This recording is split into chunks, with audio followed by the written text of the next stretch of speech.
Next है बेटा flash chamber. Flash chamber ये क्या है और ये कहां लगा होता है, ये भी इंपॉर्टेंट है, इसको लिख लो, फ्लैश चैम्बर। अब देखो बेटा, मैंने इसमें आपको एक नोट करवाई बात, फिर अगेन जल्दी जल्दी से थोड़ा सा स्पीड अप करते हैं और इसको बना देता हूं, ठीक है बेटा, एक सेकेंड, थोड़ी स्पीड पे बनाना पड़ेगा काम।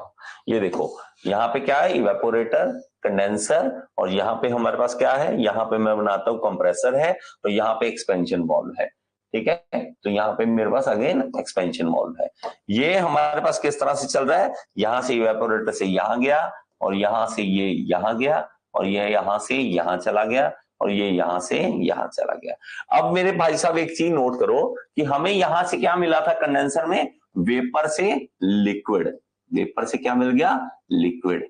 लेकिन लिक्विड जब होता है हमारे पास और ये कहा जाता है, ये कहा जाता है एक्सपेंशन वाल्व में, ये कहा जाएगा एक्सपेंशन वाल्व में।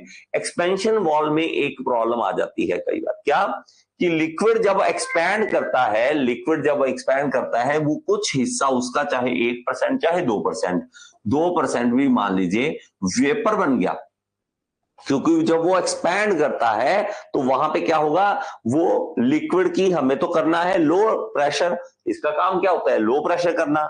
लेकिन अगर गलती से इसने क्या कर दिया, वेपर बना दिया, वेपर बना दिया, तो उससे होगा क्या, वेपर बनाने से यहां चाहिए हमें लिक्विड, यहां क्या चाहिए, लिक्विड, लिक्विड 100% लिक्विड चाहिए। क्यों, इसी ने तो हीट उठानी है, इसी ने तो हीट उठानी है। अगर कुछ हिस्सा इसमें वेपर का आया तो फायदा नहीं है हमारा, ये हमारा नुकसान है। तो हम क्या करेंगे, हम यहां पे यहां पे कंपोनेंट फिट करेंगे जिसको कहेंगे फ्लैश चैम्बर, फ्लैश चैम्बर, ठीक है। तो अगर यहां से एक्सपेंशन वाल्व में से हमारे पास आ रहा है लिक्विड, और लिक्विड लो प्रेशर कर रहा है, ऑब्वियसली करना है उसने, लेकिन जब वो एक्सपैंड करेगा तो वहां पे वेपर्स बन जाएंगे, और वो वेपर हमें नहीं चाहिए, क्योंकि ये इवेपोरेटर में फायदा नहीं देंगे वेपर।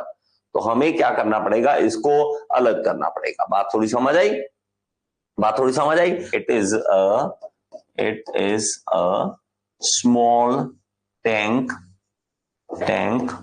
in cylindrical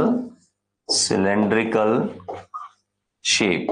तो ये भी क्या है, सिलेंड्रिकल शेप में आता है, ये क्या आता है, सिलेंड्रिकल शेप में आता है। फिटेड आफ्टर थ्रॉटलिंग और मीटरिंग डिवाइस, फिटेड आफ्टर, तो बेटा ये पूछेगा तो आपको पता होना चाहिए। देखो एक चीज तो ये है कि रट्टा मारना, सीधी सी बात है कि यहाँ कहाँ लगा होता है, ये डिवाइस थ्रॉटलिंग के बाद लगा होता है, लेकिन एक होता है कि मतलब पता होना, मतलब पता है तो आप अपने आप याद कर सकते हो कहाँ लगा होगा। एक मतलब नहीं पता तो आप कहोगे यार पता नहीं लिक्विड कहाँ था, पता नहीं रेफ्रिजरेंट वेपर कहाँ था, पता नहीं लो प्रेशर कहाँ था, पता नहीं हाई प्रेशर कहाँ था। अगर आपको पता है तो आपको रट्टा मारने की जरूरत नहीं पड़ेगी। लेटेंट हीट कौन उठाएगा, लेटेंट हीट कौन छीनेगा, है ना, लो प्रेशर कौन बनाएगा, हाई प्रेशर कौन बनाएगा, लिक्विड से वेपर कहाँ बनेंगे, वेपर से लिक्विड कहाँ बनेंगे, हाई प्रेशर से लो प्रेशर कहाँ होगा, ये सब कुछ याद रखने के लिए, रट्टा मारने के लिए नहीं है, समझने के लिए है, ठीक है। ये क्या है, fitted after expansion valve, after expansion valve और मीटरिंग डिवाइस, इसको क्या कह देते हैं हम, मीटरिंग डिवाइस। इसके बाद हम इसको लगाते हैं, इसके बाद हम इसको लगाते हैं। तो यहाँ पे ये मीटरिंग डिवाइस आपको उसके बाद हमारे पास लगा हुआ है, ठीक है।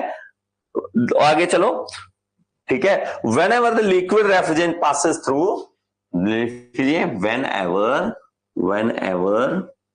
Liquid refrigerant passes through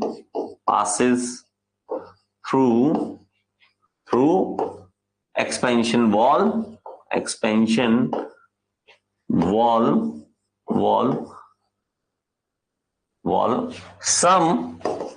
some liquid evaporates, तो evaporate हो जाएगा, evaporates which do not take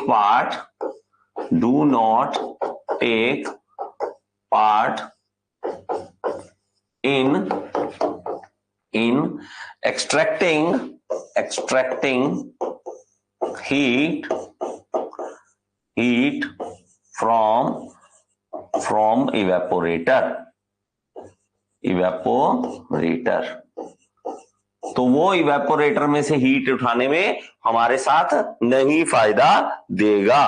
vapour को दोबारा से हम फिर से क्या सेंड कर देंगे, फिर से अगेन हमारे कंप्रेसर में सेंड कर देंगे। तो हम क्या कर देंगे, यहां से निकालो भाई साहब, यहां से क्या करो, इसको निकालो कि यहां से तो वेपर आ गए, कुछ वेपर आ गए, इन वेपर को कहां भेज दो, दोबारा फिर कंप्रेसर में भेज दो। डायरेक्ट हमारे पास यहां से कंप्रेसर में सेंड कर दो। यहां पे क्या लिख देंगे, vapours send back to compressor. हम बाईपास कर देंगे उसको कि हमारे पास फायदा ही नहीं है, हम तो लिक्विड से वेपर बनाते हुए ही हीट उठाते हैं। अगर हमारे पास ऑलरेडी वेपर है तो भाई साहब इसको कहां इसके अंदर डालेंगे, छोड़ो, इसके अंदर डालते ही नहीं, हम यहां से यहां सीधा कंप्रेसर के अंदर डालते हैं। 2%, 4%, 5% जितना भी होगा वो सारे का सारा यहां से बाईपास हो जाएगा और इवेपोरेटर में जाने की जरूरत नहीं पड़ेगी। उससे हमारे पास ये है कि हम क्यों उसके अंदर डालें जब उसका फायदा ही नहीं है। ठीक है, evaporator, so we bypass these vapor and supply it to compressor। ठीक है, तो कंप्रेसर को हम दे देते हैं।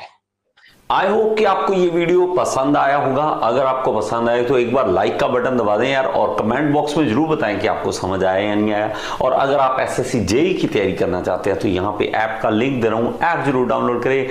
Thank you so much, next video में फिर से मिलेंगे।